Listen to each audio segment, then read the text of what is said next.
Amigos, familiares da nossa querida Maria Bethânia, este é um ritual singelo que temos, um protocolo antigo, não é? Mais que centenário, e um momento de júbilo, um momento também muito sério. Eu tenho a honra de pedir à nova acadêmica que se dirija à tribuna para fazer seu primeiro pronunciamento como titular da cadeira 18, e como membro da nossa Academia de Letras da Bahia. Por favor, Maria Bethânia.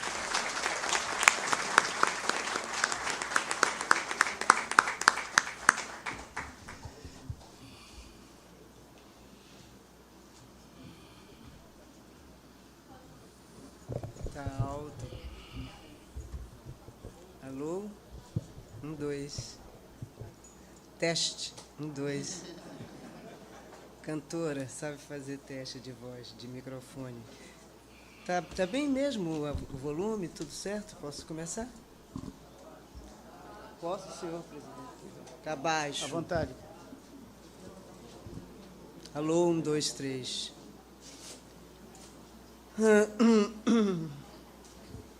Ainda com o resto de resfriado que me tirou dos meus compromissos, mas fiz um esforço e estou aqui honradíssima nessa noite.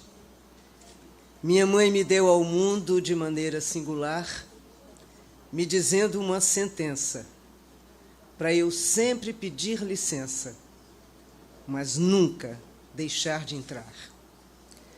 Entro nessa academia, nessa centenária Academia de Letras da Bahia, pelo trabalho que faço com a música e com a literatura, com a palavra.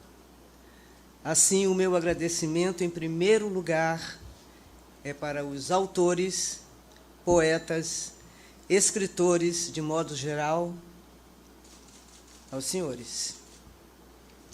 Meu agradecimento especial ao senhor presidente Ordep Serra, Trindade Serra, ao senhor vice-presidente Marcos Vinícius Rodrigues, à senhora primeira secretária Heloísa Prazeres e à senhora segunda secretária Lia Roubato.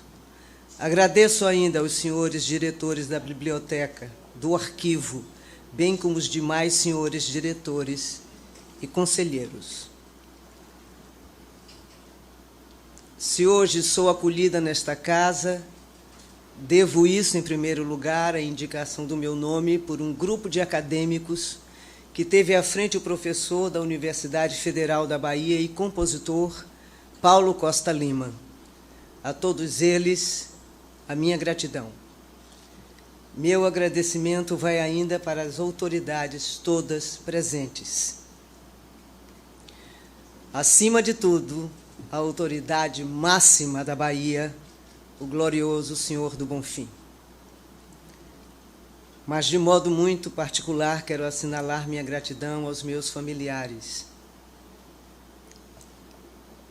Agradeço ao Ilê Iaomin Axé Iamacê, a Ialorixá Mãe Carmen, hoje aqui representada por Mãe Ângela, Iaquequeré, e sua neta Leilinha, e o Elé Machó Carlos Ferreira.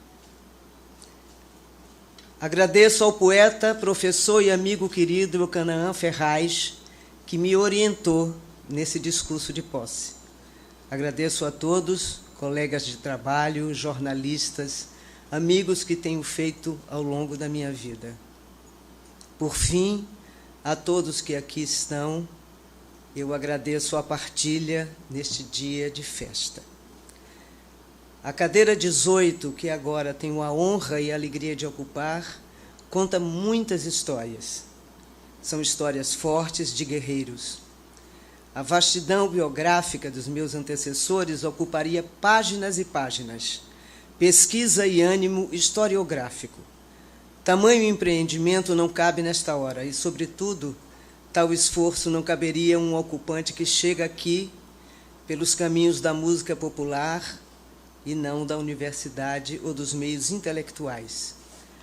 Porém, a fim de cumprir com deferência e satisfação as regras deste ritual de posse, dividirei com os senhores os traços biográficos que mais me cativaram na vida e na obra dos meus antecessores.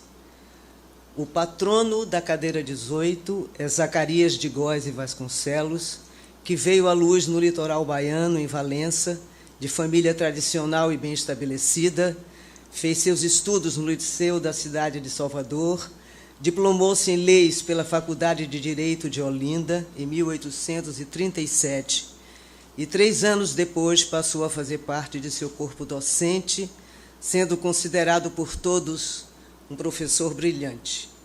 Em 1844, o diretor da instituição, Dom Tomás de Noronha, referiu-se a Góes e Vasconcelos com as seguintes palavras: moço só na idade e no gosto natural de brilhar, pelo seu abalizado talento, pela clareza e facilidade da sua expressão, certo prova da sua inteligência, pela dignidade das suas maneiras e comportamento, pelos seus princípios excelentes, seu talento acabou por levá-lo à política, chegando ele a governar como presidente as províncias do Paraná, do Piauí e de Sergipe. A vida pública de Zacarias Góes e Vasconcelos foi extensa e marcada por muitos acontecimentos importantes. Cabe aqui destacar, no entanto, que, como político, era visto como severo e que seus contemporâneos lhe distinguiam, sobretudo, como indivíduo de inteligência superior, de honra imaculada e rigidez de princípios incomum. Penso que tais qualidades emprestam à cadeira 18 um brilho singular. Seu patrono foi um defensor da melhor administração dos bens coletivos, num país onde os homens públicos, nos tempos do Império como nos dias de hoje, não raro abandonam facilmente o sentimento de dever que deles espera a sociedade. O fundador da cadeira 18 foi um baiano de Salvador, o célebre José Joaquim Seabra. Professor, político, jurista, participou do processo de promulgação das 2 primeiras constituições republicanas, a de 1891 e a de 1934, e governou a Bahia por 2 períodos, em 1912 a 1916 e de 1920 a 1924. Sua posse no primeiro mandato foi marcada pelo traumático bombardeio de Salvador em 10 de janeiro de 1912, ato extremo que buscou evitar o plano de transferência da capital da Bahia para Jequié e o adiamento das eleições. A cadeira 18 foi ocupada a seguir por Augusto Alexandre Machado, professor de História da Civilização no Ginásio da Bahia. Seu trabalho docente alcançaria êxito formidável na cadeira de Economia e Finanças na Faculdade de Direito da Universidade Federal da Bahia. Foi um intelectual ouvido e respeitado em todo o país, mas sua importância não impedia que seus contemporâneos o tratassem afetivamente por Machadinho. Foi, de certo modo, pelo que contam, um homem do palco, porque era como palco que tratava a sala de aula. Tinha fama de grande orador e a todos impactava com sua eloquência rebuscada, inspirada em Rui Barbosa. O terceiro titular da cadeira 18 foi Dom Avelar Brandão Vilela. Alagoano de Viçosa, estudou nos seminários de Maceió e Aracaju e ordenou-se padre em 1935. Secretariou a Diocese de Aracaju, fundou a Ação Católica em Sergipe. Em 1946, foi indicado pelo Papa Pio XII para bispo de Petrolina, no interior de Pernambuco. 10 anos depois, nomeado arcebispo metropolitano de Teresina, transferiu-se para o Piauí. No governo João Goulart, ficou conhecido no interior do Estado por pregar a reforma agrária e defender o plano de educação de base. Em 1964, foi eleito vice-presidente do Conselho Episcopal Latino-Americano, CELAM, um dos mais importantes organismos da Igreja Católica na América Latina. Foi um dos mais ativos padres da Confederação Nacional dos Bispos do Brasil, CNBB, onde ocupou a vice-presidência em 1971.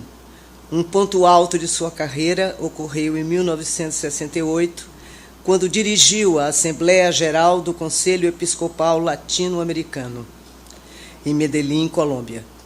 Instalada pelo próprio Papa Paulo VI, a reunião produziu vasta documentação que repercutiu mundialmente e levantou intensos debates acerca da abertura da Igreja para opções sociais e políticas consideradas ousadas. Dom Avelar, no entanto, manteve-se equidistante dos polos de radicalização dentro e fora da Igreja, ainda que nos debates de Medellín tenha defendido a participação da Igreja na luta em favor dos povos subdesenvolvidos, pois, ao mesmo tempo, condenava ações violentas ou extremistas. No dia 30 de maio de 1971, Dom Avelar assumiu o cargo de arcebispo da Bahia. Na cerimônia de posse, pediu que fosse entoado o hino ao Senhor do Bonfim, obra composta em 1923 por João Antônio Vanderlei e pelo poeta Arthur de Sales, que foi membro desta casa, onde ocupou a cadeira número 3. Glória a ti, neste dia de glória, glória a ti, Redentor, que há 100 anos nossos pais conduziste a vitória pelos mares e campos baianos. Desta sagrada colina, mansão da misericórdia, dá-nos a graça divina da justiça e da concórdia. O ocupante imediato da cadeira 18, meu antecessor, foi o professor Valdir Freitas Oliveira. Soteropolitano, fez seus estudos primários em casa e cursou o ginásio no Instituto Baiano de Ensino e o curso colegial no curso clássico do então chamado Colégio da Bahia, hoje o Colégio Central da Bahia. Graduou-se pela Faculdade de Direito da Universidade Federal da Bahia em 1950 e 5 anos depois obteve ali os graus de bacharel e licenciado em Geografia e História pela Faculdade de Filosofia e Ciências Humanas. Em junho de 1959, licenciou-se em Geografia Humana e Econômica pela Faculdade de Letras da Universidade de Estrasburgo, na França. Após trabalhar na rede estadual de ensino, passou a integrar o corpo docente na Faculdade de Filosofia e Ciências Humanas, na UFBA, em 1956. Na universidade, exerceu o cargo de diretor de 1961 a 1972 do Centro de Estudos Afro-Orientais, do qual foi um dos seus fundadores, ao lado do professor Agostinho da Silva, em 1959. Em 1972, foi transferido para a Faculdade de Filosofia, onde ensinou até a sua aposentadoria, além de dar aulas em diversos colégios de Salvador e na Universidade Católica Valdir Freitas de Oliveira. Exerceu o jornalismo como colaborador em À Tarde no Jornal da Bahia. Foi eleito para esta academia no dia 28 de junho de 1987, passando a ocupar a cadeira 18. O Centro de Estudos Afro-Orientais foi o mais ativo centro de formação de africanistas no Brasil.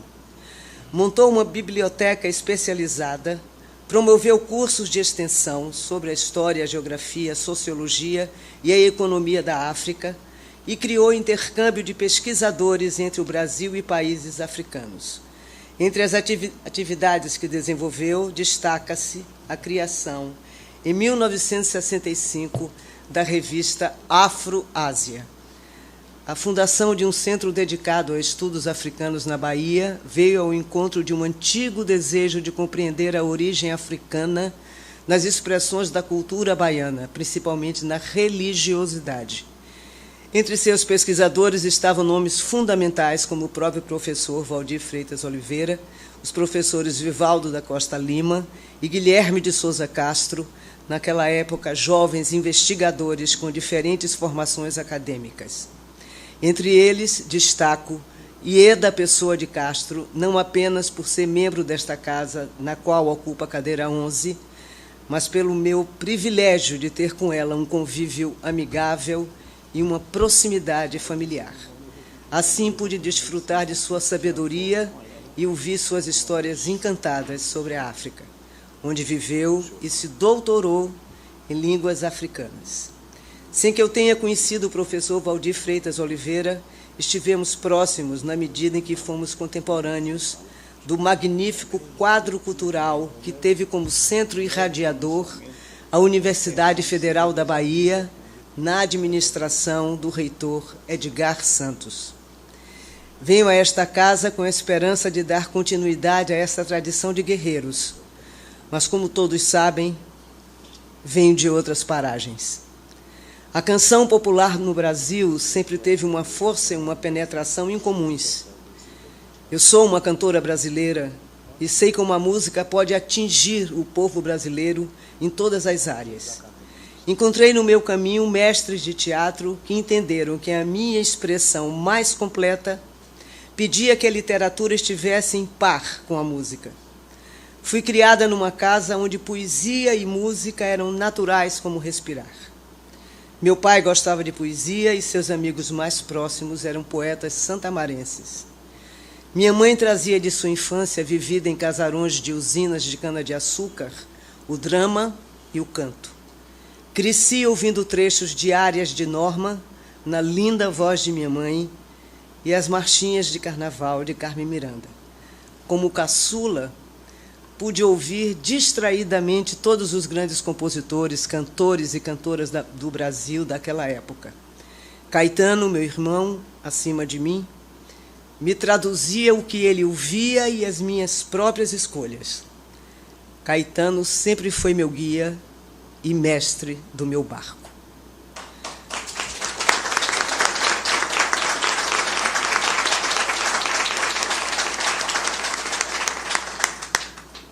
Foram essenciais na minha formação a Escola de Teatro de Martim Gonçalves, a Escola de Dança com as aulas e apresentações da professora Lia Robato, que nesta casa ocupa a cadeira número 15, bem como a presença marcante de Maria Laís Salgado Góes, aluna de Janka Rudiska, bailarina e coreógrafa polonesa que fundou a Escola de Dança de Salvador.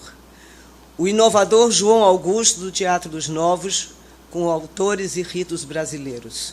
A Bahia reinventada nas palavras de Jorge Amado e Zélia Gattai, que aqui ocuparam a cadeira número 21. Os traços de Caribé, a geometria viva de Mário Cravo, a música deslumbrante e eterna de Dorival Caymmi, mestre de todos nós, Dona Lina Bardi e sua arquitetura, Glauber Rocha e seu cinema revolucionário, o samba de roda de Santa Amaro, o candomblé de Caboclo de Santo Amaro e Dona Edith do Prato, a força e a doçura de minha amada e saudosa mãe menininha do Gantuá.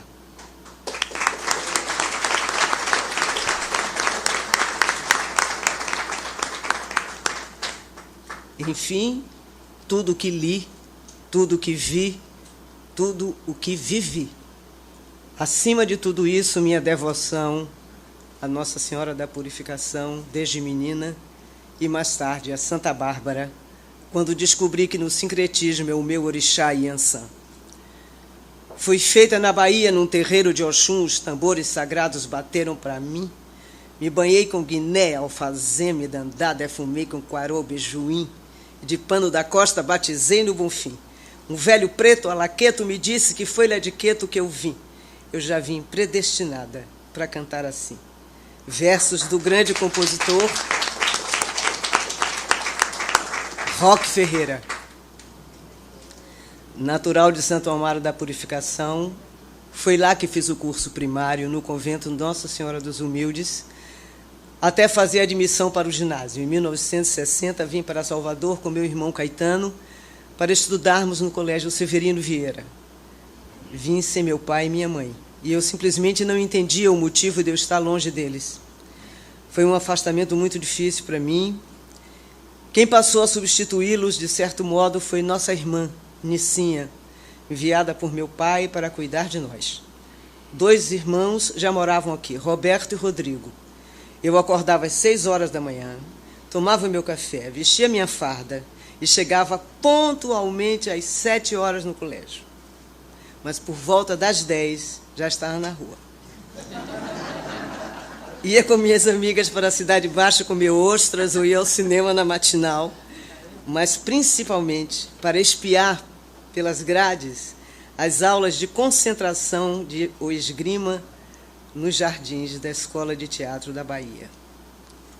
Eu me sentia estranha na escola, ainda que gostasse das pessoas, dos professores, e eles gostassem muito de mim. Nas provas de matemática eu tirava 0, devolvia as provas assim que recebia, dizia, não adianta, não sei nada. Mas gostava muito de geografia, história, ciência, geometria e, claro, português. Só que eu entendia muito rápido e não queria permanecer ali, sentada, presa. Eu não via sentido naquilo. Ainda de Santo Amaro, onde cheguei a fazer o primeiro ano ginasial, trago boas recordações das aulas de história com o professor Edio Souza, assim como tenho excelentes lembranças do professor Nestor de Oliveira, que nos ensinava a ler poemas, a estudar os temas, as métricas, as rimas. Mas minha primeira aproximação com a poesia aconteceu em casa. Meu pai era amante dos versos, tinha amigos poetas que frequentavam nossa casa, entre eles os próprios professores Edio e Nestor. Lembro-me bem de meu pai recitando pelos corredores os poemas que sabia de cor. Um dos seus preferidos era o soneto Lúcia, da autoria de Arthur de Sales, o mesmo que compôs os versos do hino ao glorioso Senhor do Bonfim. Lúcia chegou quando do inverno o tredo vento agitava o coqueiral vetusto, vinha ofegante, pálida de susto, trêmula de medo. Ah, quanto beijo e quanto riso ledo deu-me o seu lábio rúbido e venusto. Quanto divino sentimento augusto, quanto infantil segredo. Lúcia partiu e aquele riso doce Lúcia levou. A casa transformou-se num sepulcral degredo. Se o vento agita o coqueiral vetusto, ainda a recordo, pálida de susto, trêmula de medo. Às vezes o professor Nestor pedia que eu lesse poemas na classe. Eu gostava de ler.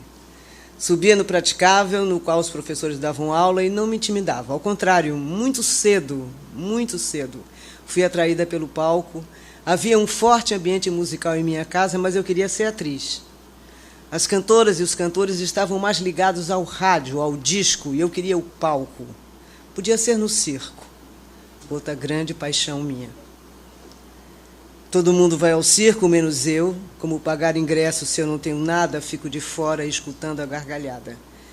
Versos do nosso grande Batatinha, compositor que confiou à minha voz suas magníficas composições. O palco, prazeroso e fascinante, ainda que modesto, esteve muito presente em minha infância, parte considerável do espírito gregário do ambiente familiar, se desenvolvia em nossa casa nos palcos que improvisávamos.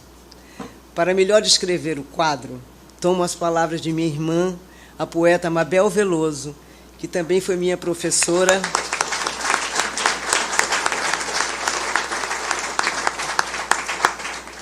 Ela foi minha professora em Santo Amaro. Conta Mabel. Nós brincávamos de drama no quintal. Se chovia, o palco passava a ser a escada do corredor. Rodrigo dirigia as cenas, Mãe Canô dava os lençóis para a cortina, meu pai ajeitava o arame, o cenário era o araçazeiro, ou os degraus, dependia do tempo. Cantos, danças, monólogos, diálogos, de tudo apresentávamos um pouco. Bob, nosso irmão Roberto, falava alto o texto e era sucesso, representando o doutor. Dá licença, senhorita, pode entrar, senhor doutor. Hoje a tarde está bonita. Seu chapéu, faça o favor. Caetano fazia música, tocava com os copos com água, uns mais cheios que outros, e o som controlado por ele nos desencantava. Betânia tocava bongô e cantava, às vezes, Feiticeira como a Rosa. Cada um no seu papel, todos artistas principais, aos olhos da plateia, formada por meu pai, minha mãe, minha Daia, minha Dete, minha Inha, minha Teco. Mudam-se os tempos, mas algumas vontades permanecem. Fui para o Rio de Janeiro em 65 para estrear a Opinião, substituindo Nara Leão. A mão que me acolheu na cidade foi a de Teresa Aragão. Grande conhecedora de música popular, produtora, militante política, foi uma das fundadoras do Teatro Opinião em 1964. Apaixonada por Proust, personagem exuberante, generosa, acolhedora e, para mim, a perfeita tradução da palavra amizade. Casada com o poeta Ferreira Goulart, era uma linda carioca da Gema que me apresentou a intelectualidade local. Escritores, autores, diretores, atores, entre eles. Vinícius de Moraes, de quem fiquei próxima já em nosso primeiro encontro. Ele foi uma espécie de pai para mim. Quis logo conhecer sua poesia. De tudo ao meu amor, serei atento antes, com tal zelo e sempre tanto que mesmo em face do maior encanto, dele se encante mais meu pensamento. Vinícius foi me dando sugestões, orientações, me educando musicalmente e disse que eu deveria assistir à peça Dois Perdidos numa Noite Suja, de Plínio Marcos, com Fauzi Arap. Foi o que fiz. E quando vi Fauzi no palco, entendi o que era ser ator, o que era representar. Compreendi o teatro e seu fundamento. Desse modo, eu o quis imediatamente, como mestre e como amigo. E, de fato, ficamos muito próximos, ele me ensinou tudo. Depois da temporada com Opinião, quando quis fazer um espetáculo meu, eu o convidei para a direção e ele aceitou meu convite. Nasceu desse modo Comigo Me Desavim, um espetáculo de música realmente teatral, com direção de Fauzi Arap, que estreou no dia 11 de outubro de 1967, uma quarta-feira, no Teatro Brigitte Blair, em Copacabana, onde ficou em cartaz por muito, muito tempo. A banda era formada por Rosinha de Valença e pelo Terra Trio. O título veio de um poema de Sá de Miranda, poeta português do século XVI. Eu não me lembro bem de como conheci esse texto, mas creio que foi João Augusto, o brilhante diretor do Teatro dos Novos, que me mostrou aqueles versos de Sá de Miranda, porque ele me apresentava muitas coisas, literatura, jazz, teatro e poesia. Mas recordo perfeitamente do quanto fiquei apaixonada pelo poema e de eu ter pedido a Caetano que o musicasse, pois eu queria cantar aqueles versos. E ele atendeu ao meu pedido. Do mesmo modo, lembro de quando, tempos depois, cantei para o Fauzi o poema musicado, e ele disse: você vai cantar no show e vai se chamar Comigo Me Desavim. Foi o que aconteceu. Comigo me desavim, sou posto em todo perigo, não posso viver comigo, nem posso fugir de mim. Com dor de todos fugia meu coração que padece, agora já fugiria de mim, se de mim pudesse. Qual deverá ser o fim da triste vida que sigo, pois que trago a mim comigo, grande inimigo de mim. Foi em Comigo Me Desavim que li pela primeira vez num palco um texto de Clarice Lispector. Fauzi era muito próximo dela e uma das primeiras coisas que ele sugeriu para o espetáculo foi a leitura de Mineirinho, crônica que Clarice tinha publicado poucos anos antes, em 1962, na revista Senhor. O texto trata da morte de um criminoso que a polícia do Rio de Janeiro executou com 13 tiros. Clarice escreve: a primeira lei, a que protege corpo e vida insubstituíveis, é de que não matarás. Ela é a minha maior garantia. Assim não me matam. Porque eu não quero morrer, e assim não me deixam matar, porque ter matado será escuridão para mim. Esta é a lei. Mas há alguma coisa que, se me faz ouvir o primeiro e o segundo tiro, com um alívio de segurança, no terceiro me deixa alerta, no quarto desassossegada, o quinto e o sexto me cobrem de vergonha, o sétimo e o oitavo eu ouço com o coração batendo de horror, no nono e no 10º minha boca está trêmula, no 11º digo em espanto o nome de Deus, no 12º chamo meu irmão, o 13º tiro me assassina, porque eu sou o outro, porque eu quero ser o outro. li aqui.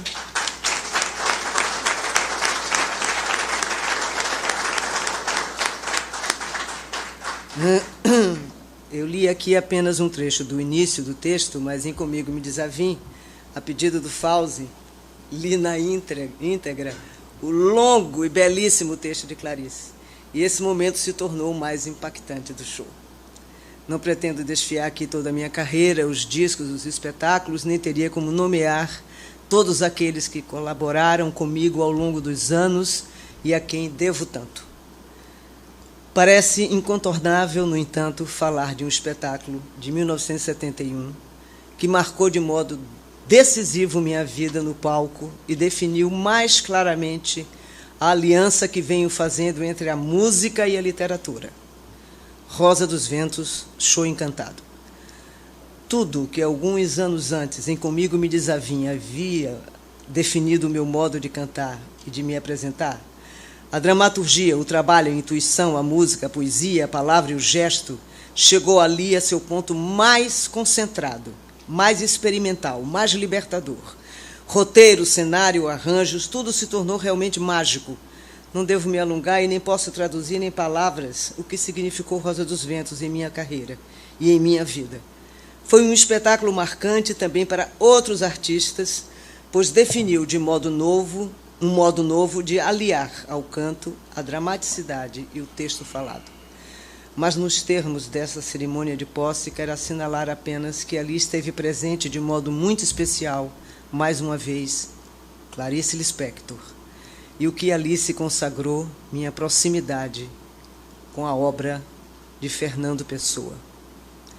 Mestre, meu mestre querido, a quem nenhuma coisa feriu, nem doeu, nem perturbou, seguro como um sol fazendo o seu dia involuntariamente natural, como um dia mostrando tudo.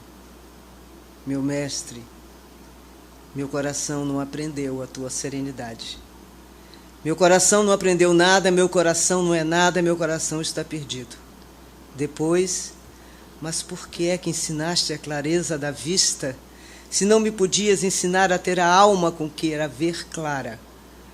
Por que é que me chamaste para o alto dos montes, se eu, criança das cidades do vale, não sabia respirar? Meu amor pela obra de Fernando Pessoa e a declaração pública desse amor dura já algumas décadas. Para a maior glória de minha alegria, essa permanente admiração foi além da leitura de discos e espetáculos musicais. Em 2013, tive a honra de dividir com a professora Cleonice Berardinelli, grande especialista na obra pessoana, uma mesa na FLIP, Festa Literária Internacional de Paraty. No ano seguinte, essa celebração da obra de Fernando Pessoa foi filmada em estúdio com uma pequena plateia. O filme, que ganhou o nome O Vento Lá Fora, registra os ensaios para a leitura, conversas entre mim e Dona Cléo e a nossa apresentação para o público que nos assistia. Nós, duas mulheres, duas brasileiras, uma professora e uma cantora, histórias e vidas diversas, partilhando um mesmo entusiasmo, um mesmo espanto. Nesta vida em que sou meu sono, não sou meu dono, quem sou é quem me ignora e vive através dessa névoa que sou eu. Todas as vidas que outrora tive numa só vida. Mar sou, baixo marulho ao alto rujo, mas minha cor vem do meu alto céu e só me encontro quando de mim fujo. Muito antes, em 2009, já havia convocado Fernando Pessoa para que se unisse a outros criadores da língua portuguesa, como Jorge de Lima, Patativa do Assaré, Manuel Bandeira, José Craveirinha, Euclides da Cunha, Carlos Drummond de Andrade, o Ali Salomão, Castro Alves e outros. No espetáculo Betânia e as Palavras, dentro do projeto Sentimentos do Mundo, criado pela Universidade Federal de Minas Gerais, a mesma UFMG publicou em 2015 um belíssimo livro, Caderno de Poesias, que reúne os poemas de minha leitura. Se o dia de hoje não é apenas um sonho, devo muito, repito, a Fauzi Arap, mas também a outros nomes que me mantiveram firme no palco, que me compreenderam e compreenderam que a música não me bastava, que eu precisava de um complemento para me expressar, para dizer o meu pensamento, ou melhor, o meu modo de ser mais completo. Seria preciso lembrar meus outros mestres de teatro: Alvinho Guimarães, Isabel Câmara, Augusto Boal, Ferreira Goulart, Flávio Império, Bibi Ferreira, Bia Lessa, mas também os autores que me tocam, me comovem, brasileiros como Castro Alves, Guimarães Rosa, Graciliano Ramos, Manuel Bandeira, repentistas nordestinos de modo geral, mas também de outros Brasis, como Mário de Andrade, Paulo Leminski e Mário Quintana, ou portugueses como José Régio, Antônio Ramos Rosa, Eugênio de Andrade e Sofia de Melo Braine Anderson. Também seria preciso reverenciar todos os poetas da canção que me traduziram e que eu traduzi no meu canto. A lista praticamente não teria fim, mas começaria com Caetano Veloso e Chico Buarque.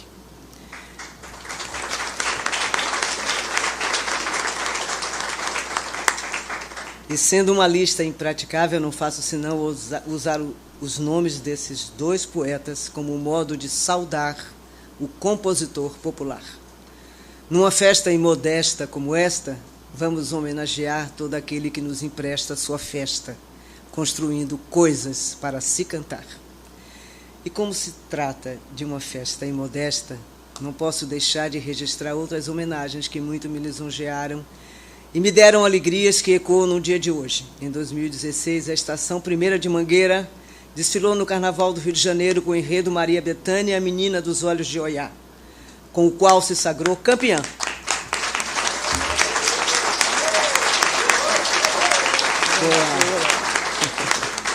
No mesmo ano, a Universidade Federal da Bahia, na figura de seu reitor, o professor João Carlos Salles, que nesta casa ocupa a cadeira 32, concedeu a mim o título de doutor honoris causa, alegando minha contribuição para a música e a literatura brasileiras. Segundo a UFBA, a autoria do título foi proposta inicialmente pela Faculdade de Arquitetura e das Escolas de Belas Artes, Teatro, Dança e Música da Universidade, que completava naquele ano 70 anos, a mesma idade da homenageada.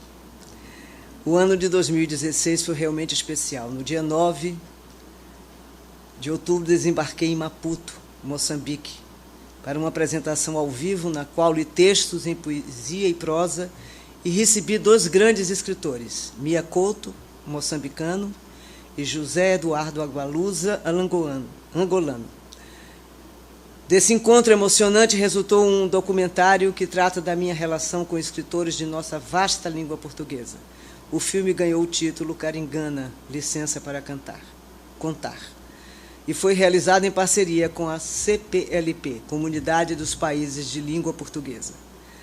Há belas participações de escritores e escritoras como Paulina Chiziane, Kalane da Silva, Gilberto Matucci, Lourenço do Rosário e Nathaniel Nigonami. Além de imagens da gente bonita de Moçambique, com suas falas, danças, cantos, vestimentas, sorrisos, um jeito recôncavo de ser e estar. Foi também em 2016 que meu trabalho com a literatura foi em direção a um público maior com o programa de televisão Poesia e Prosa.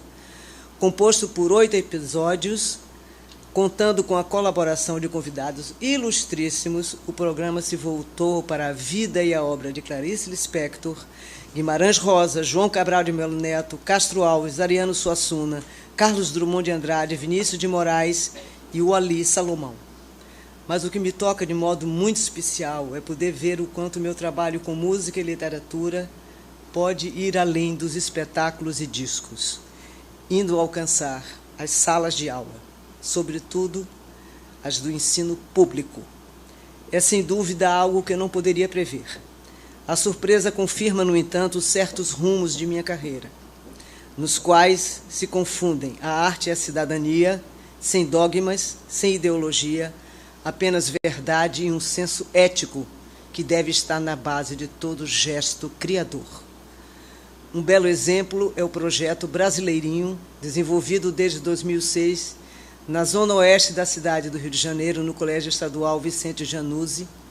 É uma iniciativa da professora de História, Vânia Correia Pinto, que se propõe a criar relações entre a Declaração Universal dos Direitos Humanos e a vivência diária na escola.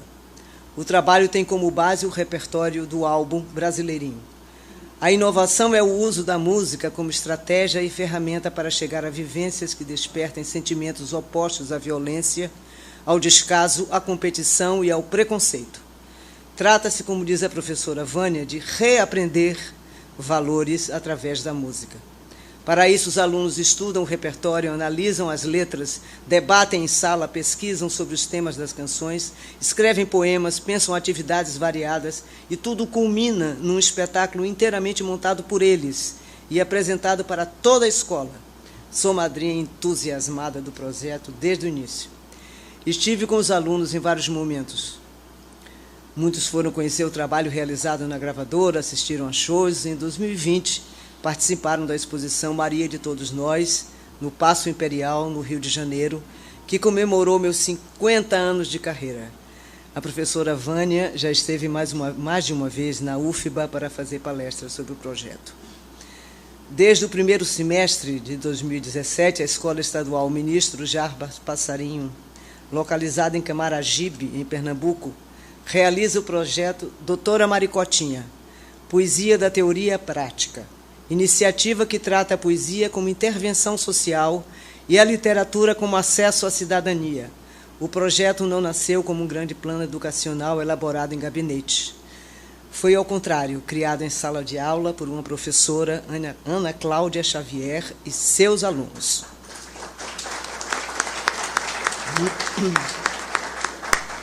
O projeto, que envolve estudantes dos ensinos fundamental e médio, é inspirado em meus trabalhos com música e poesia. São tratados em aula aspectos de forma e conteúdo dos textos, bem como a interpretação na fala e no canto.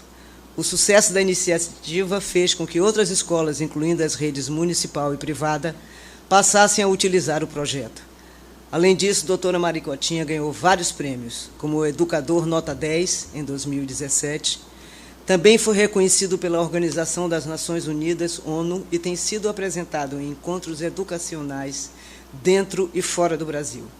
Segundo a professora Ana Cláudia Xavier, a poesia estava esquecida dentro das salas de aula e as bibliotecas precisavam ser ocupadas.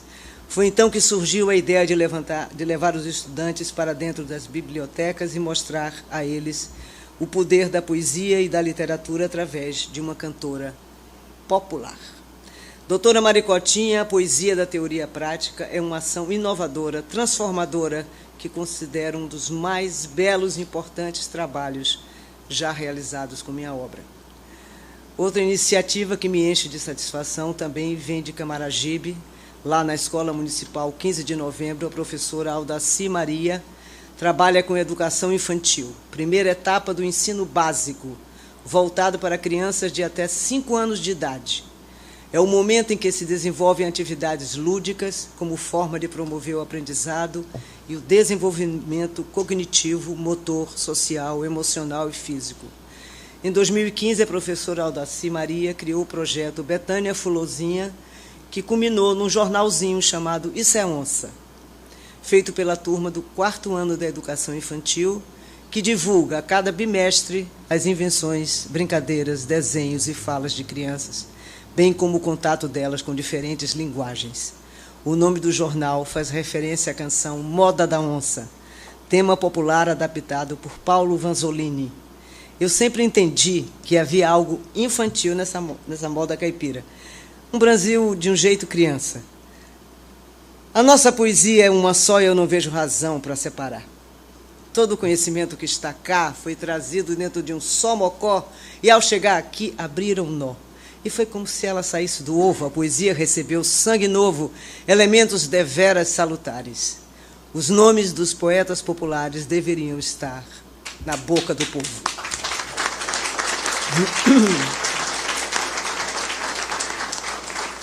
Os livros que vieram para cá, O Lunário e a Missão Abreviada, A Donzela Teodora e a Fábula, obrigaram o sertão a estudar.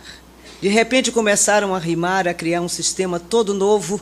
O diabo deixou de ser um estorvo e o boi ocupou outros lugares. Os nomes dos poetas populares deveriam estar na boca do povo. No contexto de uma sala de aula não estarem esses nomes, me dá pena. A escola devia ensinar para o aluno não me achar um bobo, sem saber que os nomes que eu louvo são vates de muitas qualidades. O aluno devia bater palma, saber de cada um o nome todo, se sentir satisfeito e orgulhoso e falar deles para os de menor idade, os nomes dos poetas populares. Mas não posso nem quero falar de poetas populares sem deixar assinalado o nome de Violeta Arraes. Foi ela, minha grande amiga, que me deu a conhecer a poesia do sertão. Viola, como eu a chamava, era uma escola. Com ela, eu e qualquer um que ela acolhesse, e não eram poucos, entrávamos em contato com os mais altos ensinamentos. Escola da vida e do viver, voltada para os problemas éticos, políticos e estéticos da realidade brasileira. Escola que ensinava a largar a estreiteza provinciana, ao mesmo tempo em que orientava na direção de um aprofundamento das identidades regionais. Cariri e Paris, Viola, cidadã brasileira, alma do tamanho do mundo, poesia do sertão. Esta nobre casa, construída por homens e mulheres dedicados à literatura, ao conhecimento, ao ensino, decidiu me acolher na cadeira 18, alegando que sou uma defensora das letras. Aceito com um misto de humildade e altivez o qualificativo. Porque, sim, em toda a minha longa vida de trabalho, tentei, e ainda tento, defender do meu púlpito, que é o palco, a literatura, a poesia escrita e cantada, a palavra em todas as suas dimensões. Não há como expressar de modo satisfatório minha emoção e minha gratidão no dia de hoje, ao tomar assento nesta casa tão ilustre. Gostaria de falar longamente da Bahia, do Recôncavo, de Santo Amaro da Purificação, do Rio de Janeiro, onde vivo desde 65, de todo o Nordeste do Brasil, enfim. Seria preciso citar um número sem fim de pessoas, registrar ainda que, de passagem, uma série infinita de fatos que vêm à memória num momento como esse, quando uma espécie de retrospectiva parece se impor como uma música que surge na memória. Mas quando há muito a dizer, sempre nos toma a sensação de que se disse muito pouco e que o essencial é algo do qual nos aproximamos sem tocá-lo de verdade. Hoje é um dia especial. Esta casa está recebendo, em primeiro lugar, uma mulher, está reconhecendo os poderosos laços entre música e literatura, está dignificando um trabalho que não se dá nos livros ou nas universidades, mas nos palcos, nos discos, no rádio, sem pouso, sem repouso, numa bela e mágica corda bamba, como se a menina de Santo Amaro tivesse, enfim, realizado o seu sonho, ser trapezista.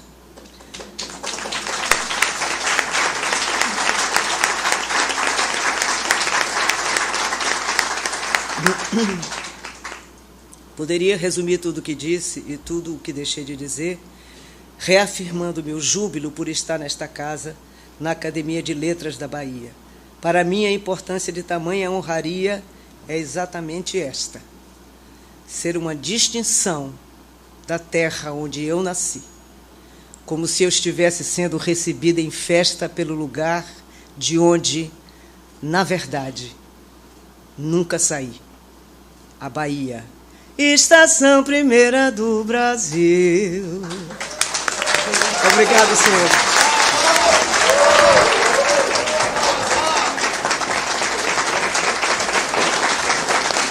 Muito obrigada.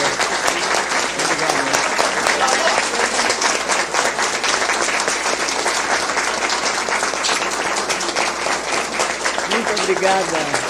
Obrigada a todos.